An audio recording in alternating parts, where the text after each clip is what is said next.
The sun was setting over New York City, painting the sky in shades of orange and pink. The streets buzzed with the usual chaos of cars honking, people rushing home, and the distant hum of conversations. But today, everything felt different. The air seemed heavier, charged with an energy that no one could quite explain. High above the city, something incredible was happening. A massive object descended slowly from the heavens, its metallic surface gleaming like liquid silver under the fading sunlight. It wasn't a plane or a satellite. It was far too big, far too strange. This was something else entirely. People stopped what they were doing to look up. Some pointed and gasped, while others pulled out their phones to record the event. Children tugged at their parents' sleeves, asking questions no one could answer. In Times Square, the giant screens paused their endless advertisements to show live footage of the descending object. It hovered silently, defying every known law of physics, before finally coming to rest above Central Park. For a moment, there was complete silence, as if the entire city was holding its breath. Among the millions watching was Daniel Carter, a man in his mid-30s with dark hair and glasses that always seemed slightly crooked. He was a linguist by profession, someone who spent most of his days studying languages and how people communicated. To him, this moment felt like the culmination of everything he had ever worked for. Standing on a rooftop near his apartment, he stared up at the ship with a mix of awe and curiosity. His mind raced with questions. Who were they? What did they want? And most importantly, how would humanity talk to them? Not far away, Laura Bennett stood on the balcony of her small apartment, gripping the railing tightly. Laura was an astrophysicist, a woman in her early 30s with sharp eyes and a determined expression. She had spent years studying the stars, searching for signs of life beyond Earth. Now, it seemed, her search had come to an end. As she watched the ship hover above the park, her heart pounded with excitement and fear. This was history unfolding right before her eyes, but it also felt surreal, like something out of a dream or a nightmare. Within minutes, the military arrived, surrounding the area with trucks, soldiers, and barricades. News helicopters circled overhead, capturing every detail. The world waited anxiously for what would happen next. Then, without warning, a section of the ship's surface shimmered and opened, revealing a bright light inside. From the opening emerged three figures, tall and slender, their bodies glowing faintly with an otherworldly light. They moved gracefully, almost floating, as they stepped onto the ground below. Their translucent skin shifted colors subtly, like oil on water, and their large, oval-shaped eyes scanned the surroundings with calm precision. The crowd erupted into murmurs and whispers. Some people cheered, while others backed away nervously. The beings, later identified as the Vryn, stood still for a moment, observing the humans around them. Then one of them raised a hand, and a voice echoed through the air. It wasn't loud or booming. Instead, it was soft and melodic, as if spoken directly into everyone's minds. "We come in peace," the voice said in perfect English. "We seek understanding." Daniel couldn't believe what he was hearing. How did they know English? Was this some kind of advanced translation technology? He noticed that the words didn't match the movements of the Vryn's mouths perfectly, which suggested they weren't speaking naturally. Whatever method they were using to communicate, it was sophisticated and fascinating. Laura, meanwhile, focused on their appearance. She had read countless theories about alien life forms, but nothing had prepared her for this. These creatures were beautiful, almost ethereal, yet completely alien.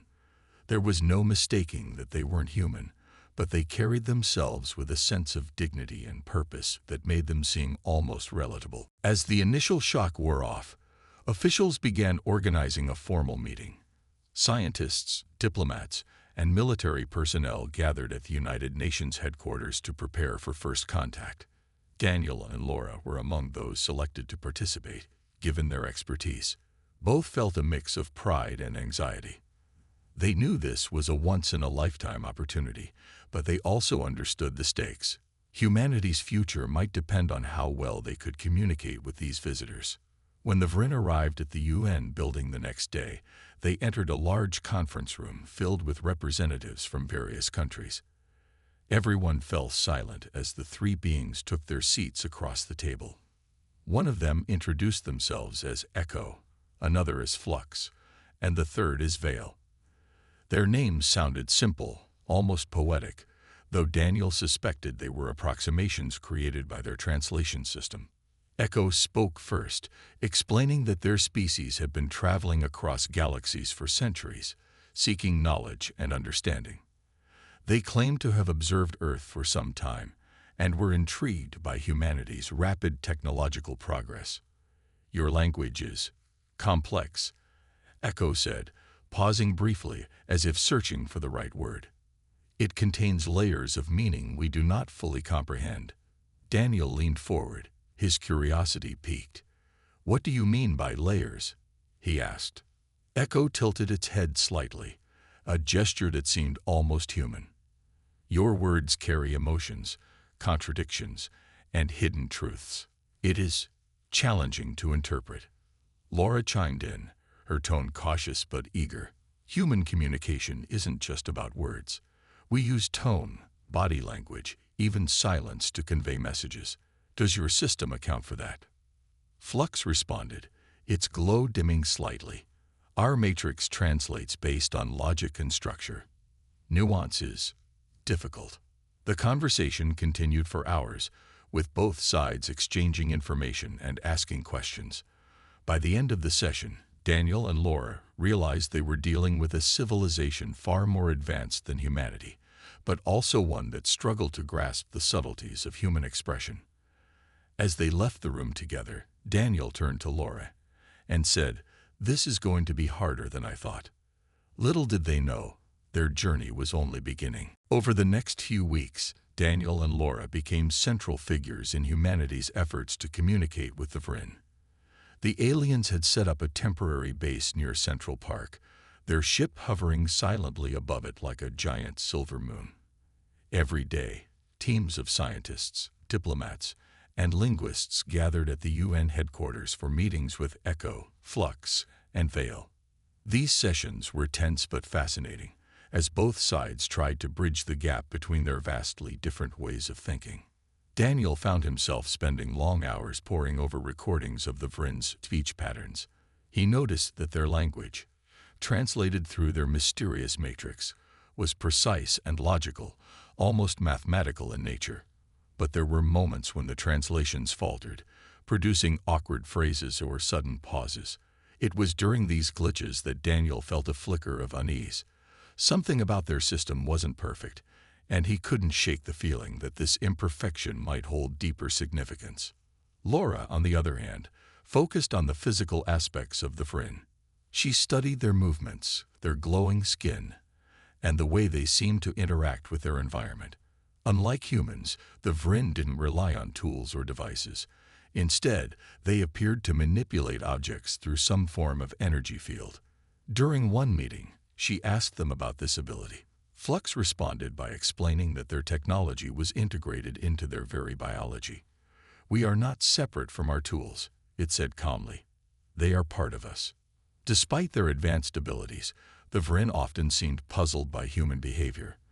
They were particularly intrigued by emotions, asking questions about love, anger, sadness, and joy. Daniel struggled to explain concepts that even humans sometimes found difficult to articulate. When describing happiness, he used examples like laughter, celebration, and shared experiences. Echo listened intently but tilted its head slightly, as if trying to process something beyond the words themselves. One afternoon, Laura decided to share a personal story. She talked about her childhood fascination with stars, how she would spend nights lying on the roof of her parents' house, staring up at the sky. "It made me feel small," she said, "but also connected to something bigger than myself." As soon as the words left her lips, Vale froze mid-sentence. Its glow dimmed noticeably, and for a brief moment, it looked almost confused.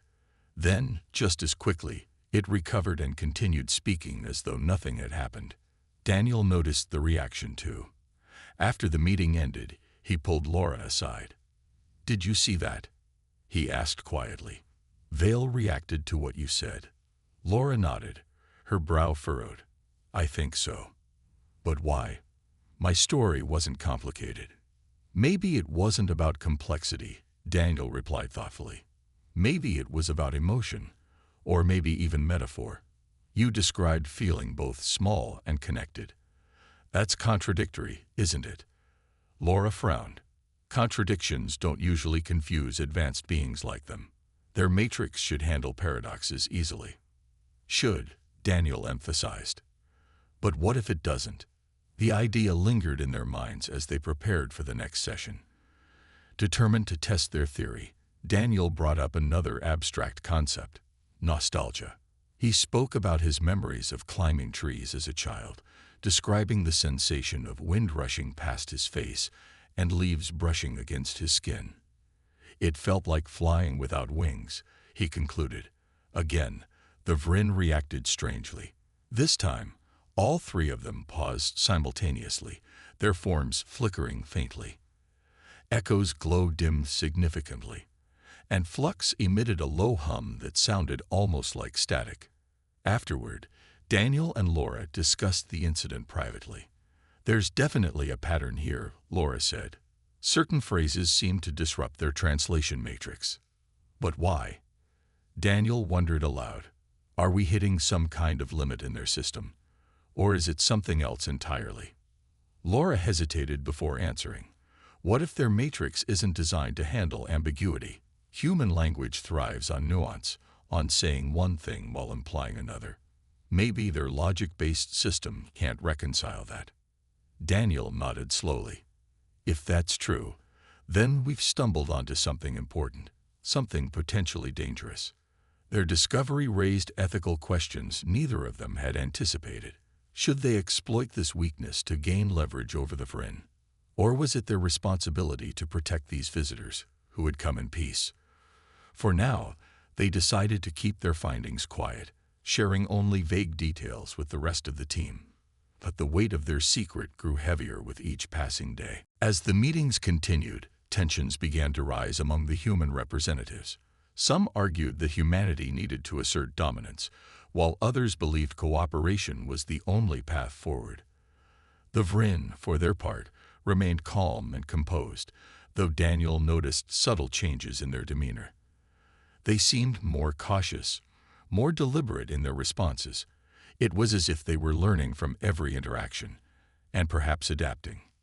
One evening, after a particularly grueling session, Daniel and Laura stayed behind to review notes. The room was quiet except for the soft hum of fluorescent lights overhead. Daniel leaned back in his chair, rubbing his temples. "This is getting complicated," he admitted. "Every time we think we understand them, something new comes up." "That's because they're not like us," Laura replied. "They're not human. We can't expect them to think or feel the same way we do." "No," Daniel agreed, "but I can't help wondering. What happens if we push too far? What if we break something we can't fix?" Laura didn't answer immediately. Instead, she stared out the window at the glowing outline of the Vryn ship in the distance. "We'll cross that bridge when we come to it," she said finally. "For now, let's focus on understanding them, not breaking them."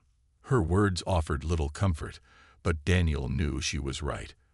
They were walking a fine line between curiosity and caution, between discovery and destruction. And as the days turned into weeks, it became clear that the choices they made would shape not only their own futures, but the future of humanity itself. As the days passed, Daniel and Laura grew more aware of the cracks forming in the Vryn's translation matrix. Each meeting revealed new quirks and inconsistencies, subtle signs that their system was struggling to handle certain aspects of human communication. At first, these glitches seemed minor: awkward pauses, misinterpreted phrases, or slight flickers in the Vryn's glowing forms. But over time, the disruptions became harder to ignore. It wasn't just the contradictions or metaphors anymore.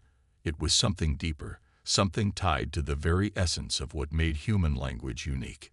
During one session, Laura decided to test a theory. She described her love for jazz music, explaining how the improvisational nature of the genre created a sense of chaotic beauty. The moment she said those words, Echo froze mid-sentence. Its translucent skin dimmed, and its large oval eyes widened slightly, as if overwhelmed by the concept. Flux and Vale exchanged glances, or at least, that's what it looked like. Their movements were so fluid and alien that it was hard to tell whether they were communicating silently or simply reacting to the same trigger. Daniel watched closely, his pen poised over his notebook.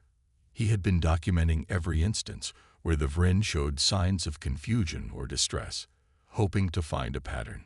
So far, the common thread seemed to be abstract ideas, concepts that couldn't be easily defined or reduced to logic. Love, nostalgia, creativity, and paradoxes all appeared to destabilize the translation matrix. But why? What about these concepts caused such a reaction? After the meeting ended, Laura pulled Daniel aside. "Did you see that?" she whispered, her voice tinged with both excitement and concern. "It happened again." "I saw it," Daniel replied, nodding. "And it's getting worse. Every time we use language that's layered or emotional, they seem to short-circuit." Laura crossed her arms, her expression thoughtful. "Do you think it's intentional? Like, are they holding back on purpose?" Daniel shook his head. "No, I don't think so. If anything, they seem genuinely baffled. Remember when Vale tilted its head after your story about stargazing? That wasn't an act. It was confusion." "Then maybe their matrix isn't designed to process ambiguity," Laura suggested. "Maybe they can't reconcile things that are contradictory but still true." Daniel frowned. "If that's the case, then we're dealing with a fundamental flaw in their system. And if we push too hard, we might break it completely." Laura finished for him. Her tone was serious, almost grim. For a moment, neither of them spoke. The implications weighed heavily on both their minds. The next day, during another meeting, Daniel decided to take a risk. He recounted a memory from his childhood. The first time he rode a bike without training wheels. "I remember feeling scared but also excited," he said, choosing his words carefully. "It was like falling and flying at the same time." As soon as he finished speaking, all three Vrin staggered backward. Their forms flickered erratically, and their glow dimmed to a faint pulse. Echo let out a low hum, a sound that sent shivers down Daniel's spine. It was clear they were struggling to process what he had said. Flux finally managed to respond, its voice hesitant and uneven. "Your words, they contain conflict.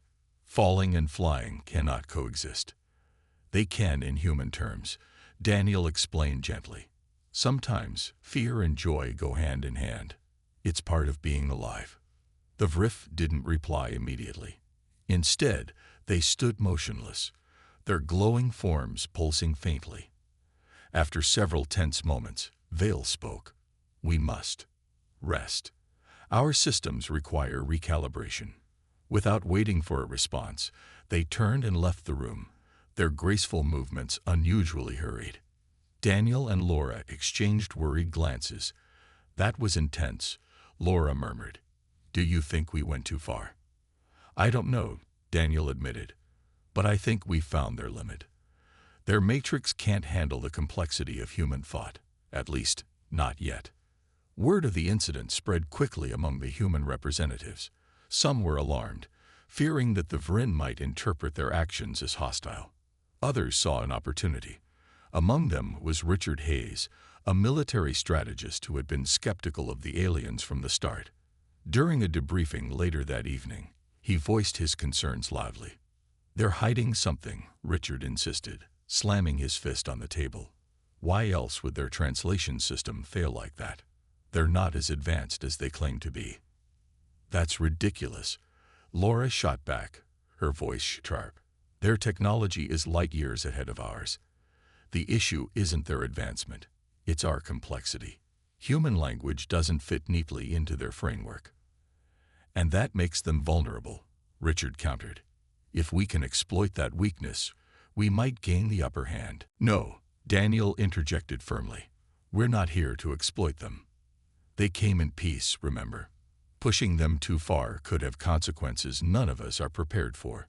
The argument continued late into the night, with tempers flaring and accusations flying.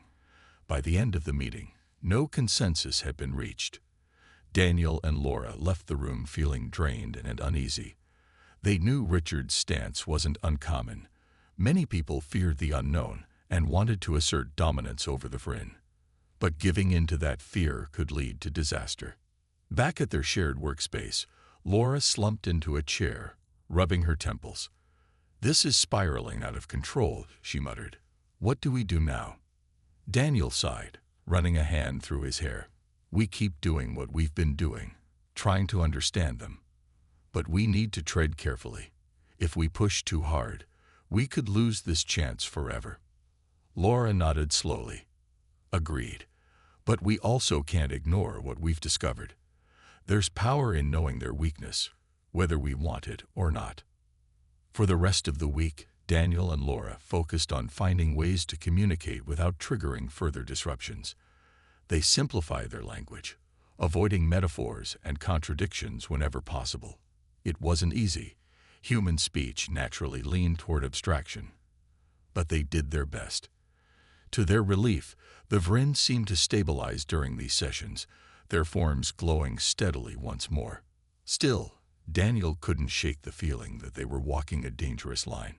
Every word, every phrase carried the potential to unravel the fragile connection they had built. And as much as he wanted to trust the Vryn, he couldn't ignore the fact that their intentions remained unclear. Were they truly here to learn, or was there more to their mission than they had revealed? One evening, as Daniel walked home under the starlit sky, he thought about everything that had happened. The Vryn were unlike anything humanity had ever encountered, a species both fascinating and enigmatic. But they were also vulnerable, their advanced systems faltering in the face of human complexity. Daniel wondered if that vulnerability was a sign of strength or weakness. Either way, it was a reminder that even the most powerful beings had limits. And sometimes, those limits could be found in the simplest of words. The more Daniel and Laura learned about the Vryn, the more they realized how delicate their situation was. Each meeting brought new challenges, forcing them to walk a tightrope between curiosity and caution. They had uncovered a flaw in the Vryn's translation matrix, a flaw that seemed tied to the very essence of human expression. But they weren't sure what to do with this knowledge. Exploiting it felt wrong, yet ignoring it wasn't an option either. The stakes were too high, and the consequences of their actions could shape the future of humanity. One evening, after another long session with the Vryn, Daniel and Laura stayed behind in the conference room to review their notes. The air was heavy with exhaustion, but neither of them wanted to leave just yet. Outside, the city lights twinkled faintly through the windows, a stark contrast to the glowing outline of the Vryn ship hovering above Central Park. It was a reminder of how close they were to something extraordinary, and how fragile that connection truly was. "We need to figure out why their system fails," Laura said finally, breaking the silence. "It's not enough to know it happens. We have to understand why." Daniel nodded, flipping through his notebook. "I've been thinking about that too. Every time we use abstract language, metaphors, paradoxes, emotional descriptions, their matrix glitches. But it's not just the words themselves. It's the layers of meaning behind them." "Exactly," Laura agreed. "Human language is messy. We say one thing but mean another. We express emotions indirectly. For us, it's natural. For them, it's overwhelming. But why?" Daniel pressed. "They're advanced beings. Their technology is beyond anything we've seen. So why can't they handle ambiguity?" Laura hesitated, her brow furrowing as she thought. Maybe it's not about their technology. Maybe it's about their way of thinking. What if their entire culture is based on logic and clarity? No contradictions, no gray areas, just pure reason. "That would explain a lot," Daniel admitted. "But it also means we're dealing with a fundamental difference in how we see the world. How do you bridge that kind of gap? Before Laura could respond, the door opened and Richard Hayes walked in. He was a tall man with sharp features and an even sharper tongue, someone who rarely minced words. His presence made both Daniel and Laura tense. They knew he didn't share their cautious approach. "I heard about today's session," Richard said without preamble, pulling up a chair. "Another glitch, huh? Seems like we're onto something." "It's not something," Laura replied sharply. "It's a limitation in their system. That's all." "A limitation we can use," Richard countered, leaning forward. "Think about it. If their translation matrix is vulnerable, then so are they. We could turn that to our advantage." "No," Daniel said firmly. "We're not here to exploit them. They came in peace, remember? And we should trust them blindly." Richard shot back. "They're aliens, Daniel. We don't know their real intentions. For all we know, they could be planning something." "They haven't given us any reason to think that," Laura argued. "Everything they've done so far has been peaceful. They're curious, just like us." "Curiosity doesn't mean innocence," Richard snapped. "Look, I'm not saying we attack them. But if we have the upper hand, we should keep it.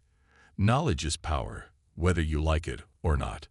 The argument went on for several minutes, with Richard pushing for a more aggressive stance and Daniel and Laura defending their cautious approach. In the end, no one changed their mind. As Richard stormed out of the room, slamming the door behind him, Laura let out a frustrated sigh. "He's going to cause trouble," she muttered. "Probably," Daniel agreed. "But we can't let him dictate our actions. We stick to our plan. For now." Over the next few days, Daniel and Laura worked tirelessly to analyze the data they had collected. They consulted with other experts, including linguists, psychologists, and computer scientists, hoping to find answers. One theory stood out. The Vrin's translation matrix might rely heavily on context-free grammar, a system designed to eliminate ambiguity. While efficient for logical communication, such a system would struggle with the nuances of human language. "This makes sense," Laura said, pointing to a diagram on her laptop. "Their matrix likely breaks down sentences into basic components, subject, verb, object, and then translates them literally. Anything outside that structure confuses it. So metaphors and paradoxes throw it off because they don't fit neatly into those categories," Daniel added. "That's why phrases like falling and flying or chaotic beauty cause problems. But there's more to it than that," Laura continued.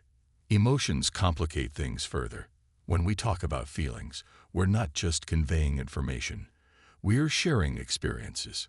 Their system might not be equipped to handle that level of complexity."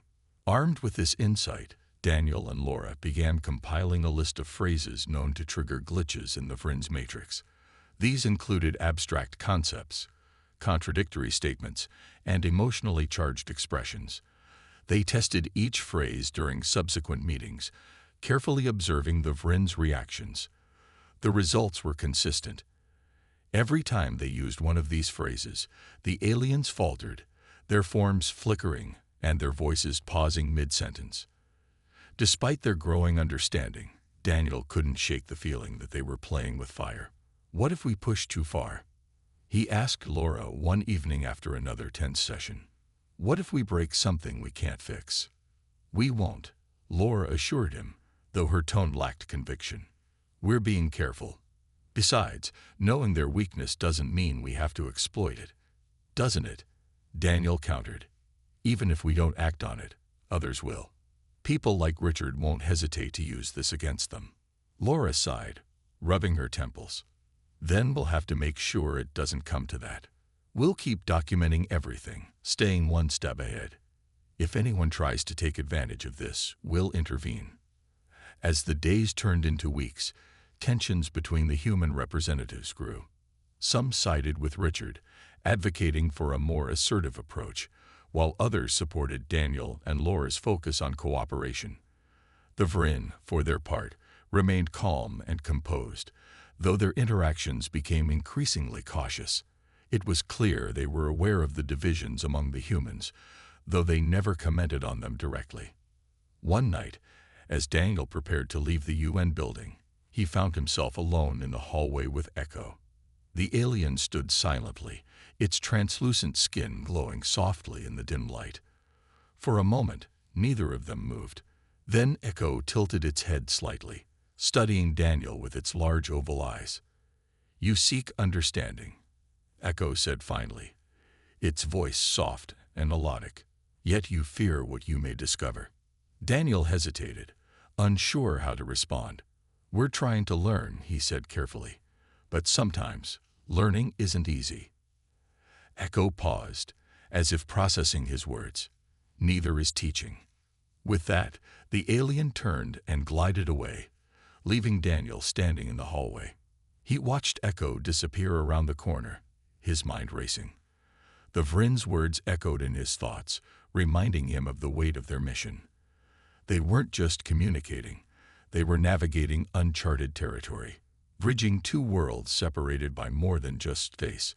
And as daunting as it was, Daniel knew they had no choice but to keep moving forward. The tension between the human representatives was reaching a boiling point. Richard Hayes and his supporters had grown bolder, pushing for more aggressive tactics in dealing with the Vrin. They believed that humanity's survival depended on gaining leverage over the aliens, and they saw the flaws in the translation matrix as an opportunity too valuable to ignore. Daniel and Laura, on the other hand, argued that exploiting this weakness could damage the fragile trust they had built and potentially provoke the Vrin into hostility. The debates grew louder, more heated, and increasingly personal. One morning, during a meeting at the UN headquarters, Richard stood up and addressed the group. "We've been too passive," he declared, his voice firm and commanding. "The Vrin are hiding something. Why else would their translation system fail when we use certain phrases?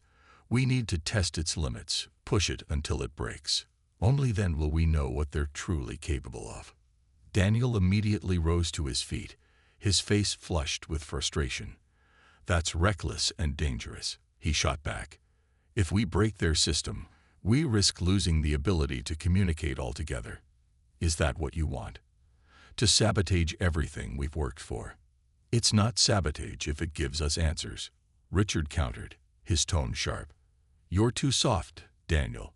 You think every word out of their mouths is honest, but we don't know that. For all we know, they're manipulating us." Laura stepped in before the argument could escalate further. "This isn't about being soft or hard," she said, her voice calm but firm. "It's about understanding. Every time we push too far, the Vrin retreat. They shut down, and we lose ground.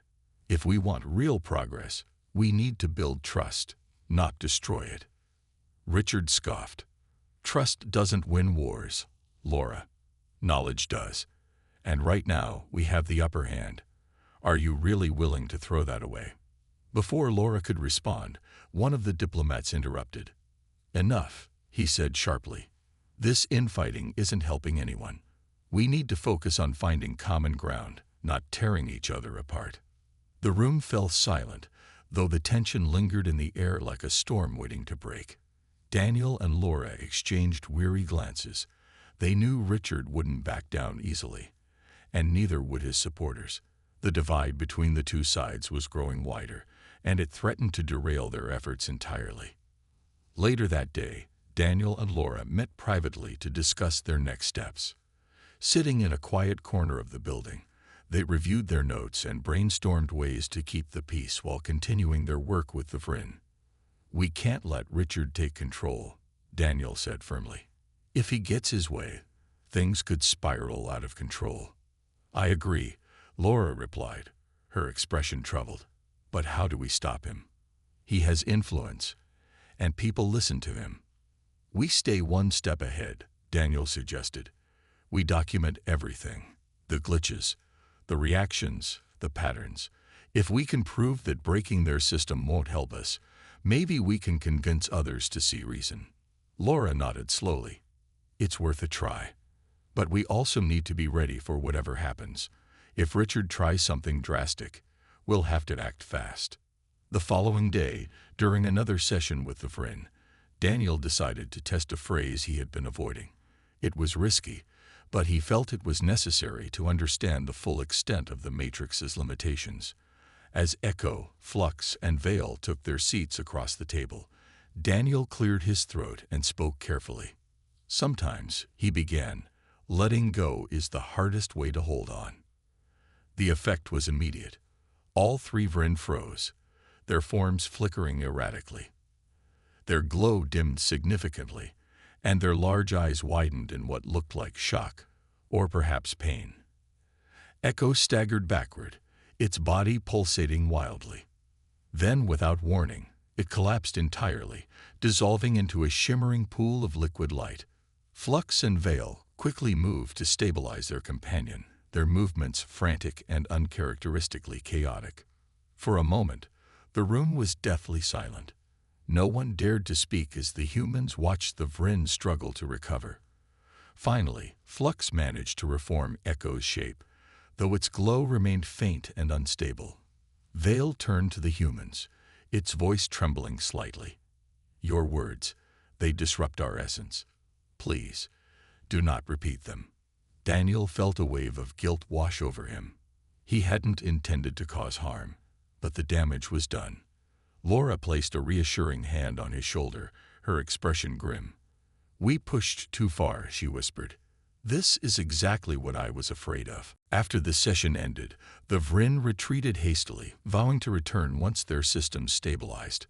The human representatives were left shaken, unsure of what to do next.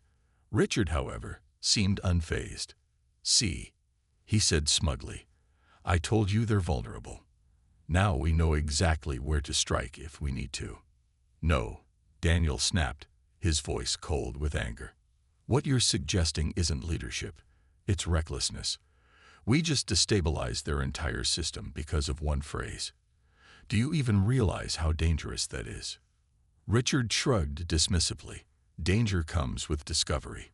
You can't explore new frontiers without taking risks." Laura stepped forward, her tone sharp. "This isn't exploration. It's exploitation. The Vryn came here peacefully, and we betrayed that trust. How do you think they'll respond when they come back?" "They'll adapt," Richard replied confidently. "Or they'll leave. Either way, we'll be better off." The argument continued late into the evening, with tempers flaring and accusations flying. By the time the meeting ended, no resolution had been reached. Daniel and Laura left the room feeling defeated, their earlier optimism replaced by a deep sense of unease. They had uncovered a powerful truth, but at what cost? Back at their workspace, Laura sat down heavily, her shoulders slumped. "This is spiraling out of control," she muttered. "What do we do now?" Daniel sighed, running a hand through his hair. "We prepare for the worst. If Richard keeps pushing, the Vryn might see us as a threat. And if that happens—" He didn't finish the sentence. He didn't need to. Both of them knew the stakes. Humanity's future hung in the balance, and their choices would determine whether it ended in cooperation or conflict. As the days passed, strange occurrences began unfolding around the globe. Power grids failed without explanation. Satellites went dark, and eerie lights filled the skies. Some speculated that the Vryn were behind these disruptions, while others blamed natural phenomena. Daniel and Laura suspected something else entirely. They feared that the glitch in the translation matrix had spread, causing instability in the Vryn systems, and perhaps beyond. One night, as Daniel stared out at the glowing outline of the Vryn ship, he thought about everything that had happened. They had stumbled upon a weakness, a flaw in the aliens' advanced technology. But instead of bringing clarity, it had only deepened the mystery. What did the Vryn truly want? And what would happen when they returned? For now, all Daniel and Laura could do was wait, and hope that they had done enough to repair the damage before it was too late. The days that followed the incident with Echo felt like walking on thin ice. The strange occurrences around the world only added to the unease. Power outages struck major cities without warning, plunging neighborhoods into darkness. Satellites orbiting Earth began malfunctioning, their signals cutting out intermittently. Eerie lights danced across the night sky, shifting colors and patterns in ways that defied explanation. Scientists scrambled to find answers, but no natural phenomenon could account for what was happening. It was as if the planet itself had fallen under some invisible influence. Daniel and Laura watched these events unfold with growing dread. They couldn't ignore the possibility that the Vryn were involved, or, more specifically, that the glitch in their translation matrix had triggered a ripple effect. What if we didn't just destabilize their system? Laura asked one evening as they reviewed data in their shared workspace. What if we caused something bigger, something global? Daniel frowned, his eyes fixed on the screen in front of him. It's possible. Their technology is so advanced, it's probably interconnected in ways we can't even imagine. If one part fails, it could affect everything. But why now? Laura pressed. Why would they let this happen? Wouldn't they have safeguards against something like this? Maybe they do, Daniel replied thoughtfully. But what if our actions exposed a flaw they didn't know about? Or worse, what if they're trying to contain it and failing? The idea weighed heavily on both of them. If the Vryn were struggling to regain control, humanity might be caught in the crossfire. And yet there was no way to confirm their suspicions. The aliens hadn't returned since the session where Echo collapsed, leaving behind only silence and uncertainty. Richard Hayes, meanwhile, seemed emboldened by the chaos. He argued that the disruptions proved the Vryn were hiding something, perhaps even planning an attack. They're testing us, he declared during a tense meeting at the UN headquarters. These blackouts, the satellite failures, they're probing our defenses. We need to act before it's too late. No, Daniel countered sharply. That's speculation. There's no evidence they're responsible for any of this. And there's no evidence they aren't, Richard shot back. You're blinded by your idealism, Daniel. Meanwhile, the rest of us are trying to protect humanity. Laura stepped in, her voice calm but firm. Accusing them without proof will only make things worse. If the Vryn are dealing with a crisis of their own, the last thing we should do is provoke them. Richard sneered. And if they are planning something, will you sit back and wait until it's too late? The argument went on for hours, with neither side willing to budge. By the end, the room was filled with frustration and mistrust. Daniel and Laura left feeling drained, knowing they were losing ground. Richard's supporters were growing louder, and their calls for action were gaining traction among the human representatives. Determined to find a solution, Daniel and Laura turned their focus inward. They spent long nights analyzing every interaction they'd had with the Vryn, searching for clues that might explain the disruptions. One breakthrough came when Laura noticed a pattern in the timing of the glitches. Each incident seemed to coincide with moments when the Vryn struggled to process complex or contradictory phrases. She hypothesized that these failures weren't isolated. They were spreading through the aliens' network like cracks in glass. If that's true, Daniel said, leaning over her shoulder as she worked, then maybe we can reverse the damage. If we create a patch for their translation matrix, we might be able to stabilize it. A patch. Laura raised an eyebrow. How do we even begin something like that? We don't understand their technology. We don't need to, Daniel replied. We just need to simplify their inputs. Remove the contradictions, strip away the metaphors. Make their language as clear and logical as possible. Laura nodded slowly. It's worth a try. But we'll need help. This isn't something two people can do alone. Over the next few days, they assembled a small team of experts, linguists, computer scientists, and engineers, who agreed to keep the project secret. Working tirelessly, they began developing a program designed to filter out problematic phrases and replace them with straightforward equivalents. The process was painstaking, requiring them to test countless combinations of words and structures. Every step forward felt like a gamble, but they couldn't afford to stop.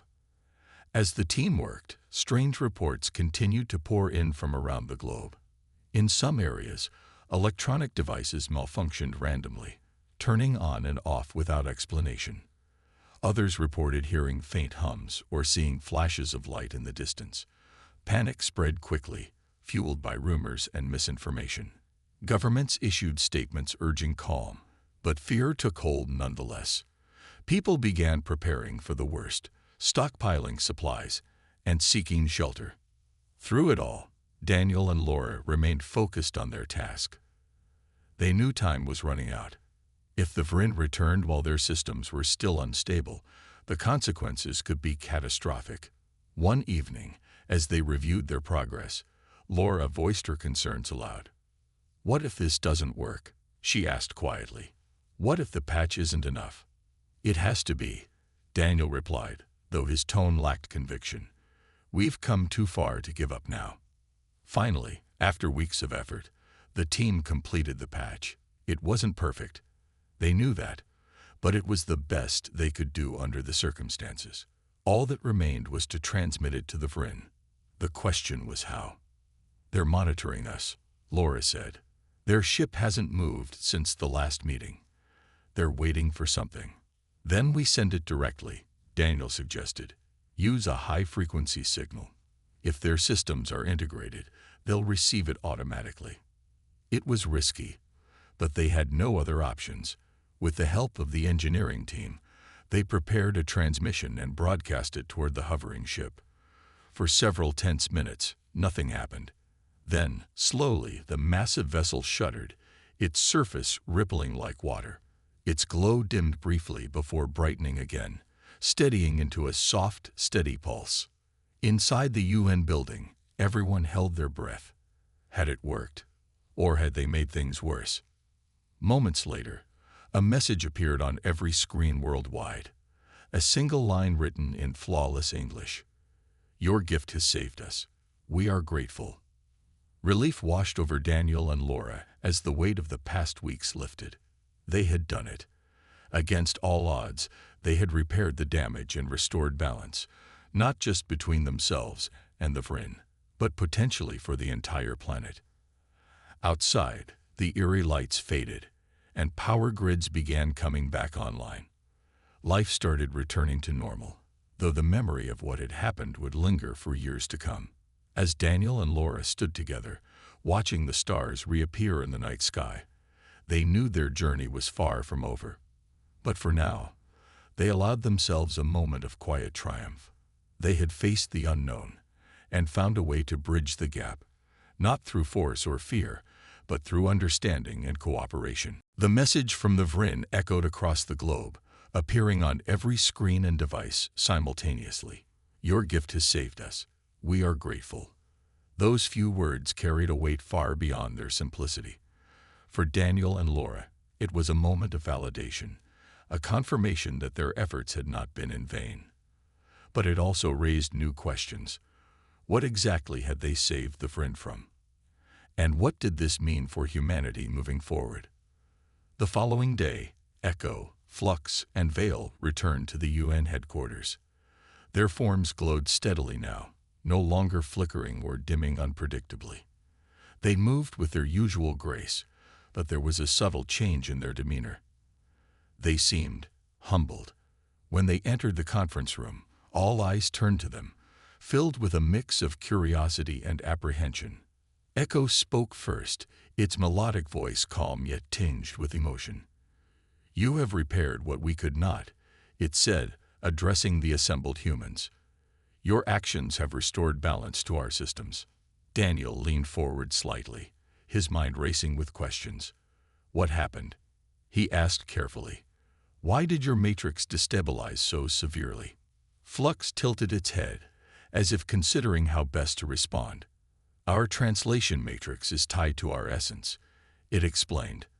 "It allows us to communicate with beings unlike ourselves, but it is fragile. Your language, rich with contradictions and layered meanings, overwhelmed it. The instability spread, threatening not just our ability to speak, but our very existence." Laura's brow furrowed as she processed this information. "So when you said your gift, you meant more than just fixing the glitches. You meant saving your entire species." Vale nodded slowly. "Yes, your patch stabilized the core of our network, preventing further collapse. Without it, we would have been unable to continue. A murmur rippled through the room as the human representatives absorbed the gravity of the situation. No one had anticipated that their actions, or lack thereof, could have such profound consequences. Richard Hayes, however, remained skeptical. He crossed his arms and leaned back in his chair, his expression unreadable. "And now?" he asked pointedly. "What happens next? Are you leaving, or do you plan to stay and monitor us?" Echo paused before answering. "We will depart soon," it said, "but not because we fear you or because we distrust you. Our mission here was always temporary. We sought understanding, and in turn, we have learned much about humanity."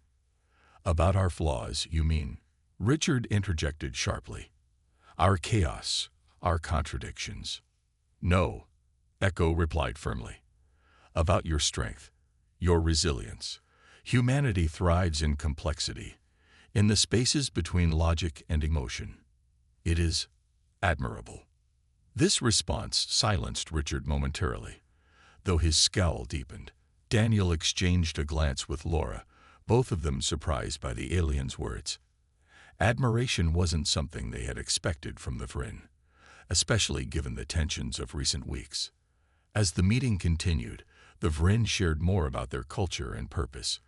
They explained that their species had long since abandoned emotions, believing them to be inefficient and disruptive. Over time, they developed systems based purely on logic and reason, including their translation matrix. But encountering humanity had forced them to confront the limitations of their approach. "Your language taught us humility," Flux said softly.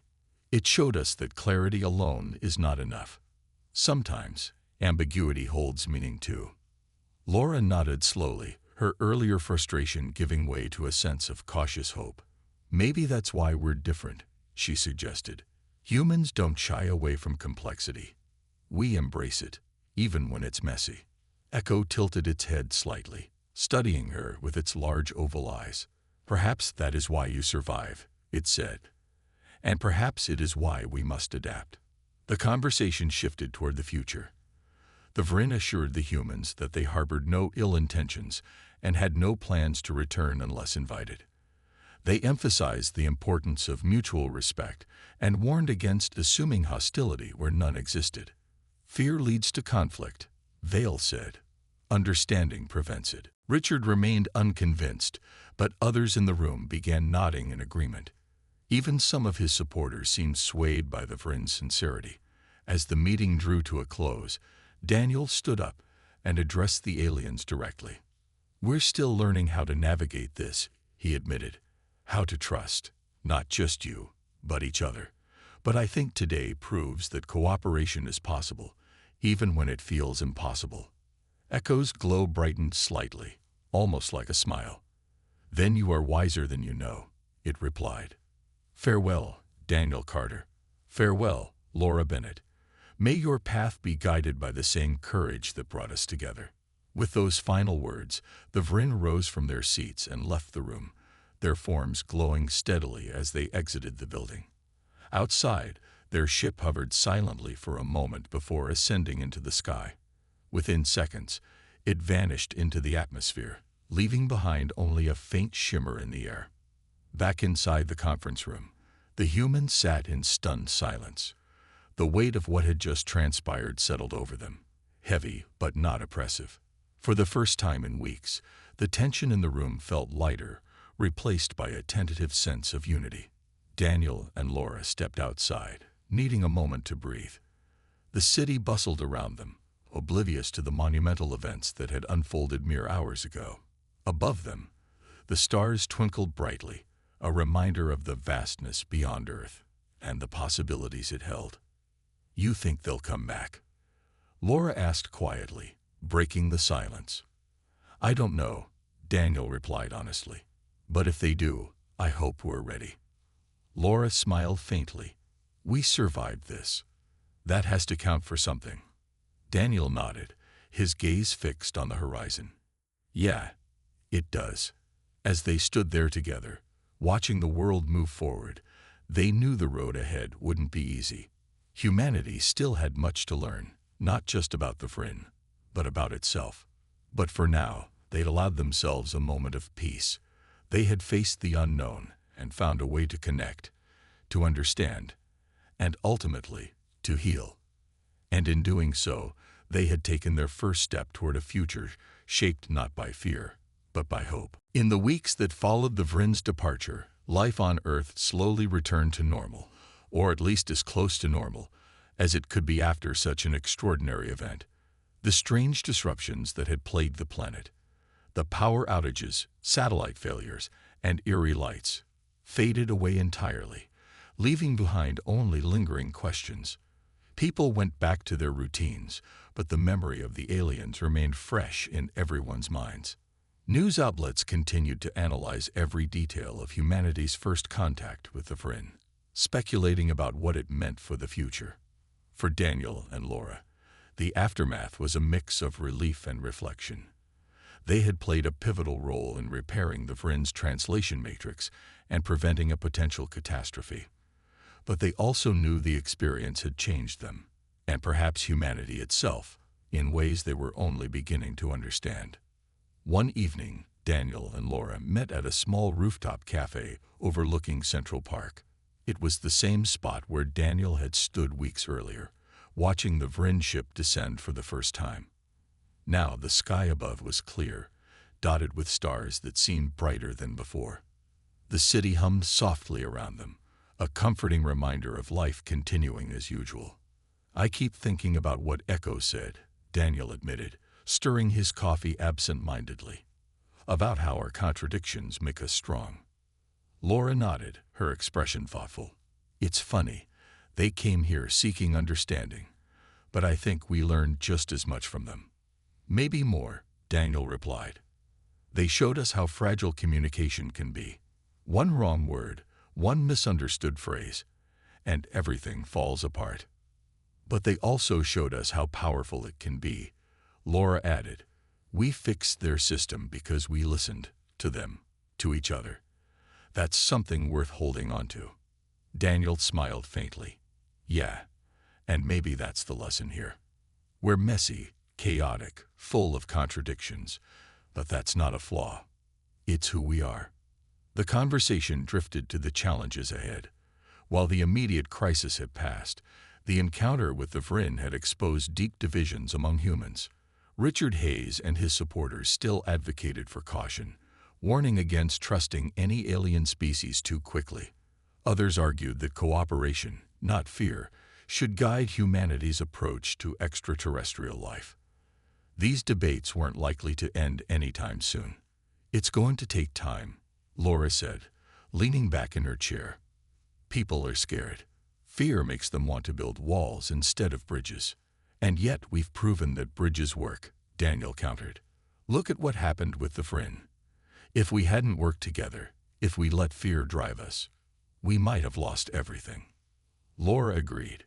"Still, it's hard to change minds overnight. Some people will always see outsiders as threats, whether they're aliens or fellow humans." As they talked, both couldn't help but wonder if the Vrin would return. The aliens had promised to leave peacefully, but they hadn't ruled out the possibility of coming back someday. Would humanity be ready then? Would they have learned enough about themselves and each other to handle another encounter? Later that night, as Daniel walked home through the quiet streets, he found himself looking up at the stars. The vastness of space no longer felt quite so intimidating. Instead, it filled him with a sense of wonder and possibility. Somewhere out there, the Vrin were traveling onward, carrying with them a piece of humanity's complexity and perhaps a newfound appreciation for its beauty. The next morning, Daniel and Laura returned to their workspace, determined to document everything they had learned. They wanted to ensure that future generations wouldn't repeat the mistakes of the past. Together, they compiled notes, recordings, and analyses, creating a comprehensive record of humanity's first contact with an alien species. It wasn't just a scientific achievement. It was a testament to what could be accomplished when people chose understanding over fear. Their work caught the attention of global leaders who recognized the importance of preserving this knowledge. A special committee was formed to oversee research into alien communication and prepare for potential future encounters. Daniel and Laura were invited to lead the initiative, a role they accepted with humility and determination. Over time, public opinion began to shift. Stories of the Vrin spread far and wide, inspiring hope rather than fear. People marveled at the idea that humanity's unique qualities, its emotions, creativity, and resilience, had played a key role in saving an advanced alien species. Artists painted murals depicting the glowing forms of the Vrin alongside human figures, symbolizing unity and cooperation. Writers penned novels exploring themes of connection and mutual growth. Even children's books featured tales of humans and aliens working together to overcome challenges. Richard Hayes, however, remained a vocal critic. He continued to argue that humanity should prioritize self-preservation over trust, warning that not all alien species would be as benevolent as the Vrin. While his views still resonated with some, they became increasingly marginalized as the broader narrative shifted toward optimism and collaboration. Months turned into years, and the memory of the Vrin gradually faded from the forefront of public consciousness. But for Daniel and Laura, the experience never truly left them. They carried it with them in everything they did, using it as a guiding principle in their work and lives. Whenever doubt crept in, they reminded themselves of the lessons they had learned. That complexity wasn't weakness, that differences could be strengths, and that even in chaos, there was beauty. One night, years later, Daniel stood on the same rooftop where he had watched the Vrin arrive. The city below was alive with light and sound, a testament to humanity's enduring spirit. Above him, the stars twinkled brightly, their distant glow a reminder of the infinite possibilities beyond Earth. As he gazed upward, a faint shimmer appeared in the sky, a fleeting glimmer that vanished almost as quickly as it came. For a moment, Daniel wondered if it was real or just his imagination. Then he smiled, shaking his head slightly. "Maybe chaos isn't such a bad thing after all," he murmured to himself. Behind him, Laura joined him on the rooftop, her presence warm and familiar. "Thinking about them again?" she asked gently. "Yeah," Daniel admitted. "I guess I'll always wonder if they're out there, watching us." "Probably," Laura replied. "But I think they know we're ready now. Ready to listen, to learn, and to connect." Together, they stood side by side, watching the stars. The universe was vast and mysterious, filled with countless unknowns. But for the first time in history, humanity had taken its first step toward understanding and being understood. Whatever lay ahead, Daniel and Laura knew they had helped pave the way. And that was enough.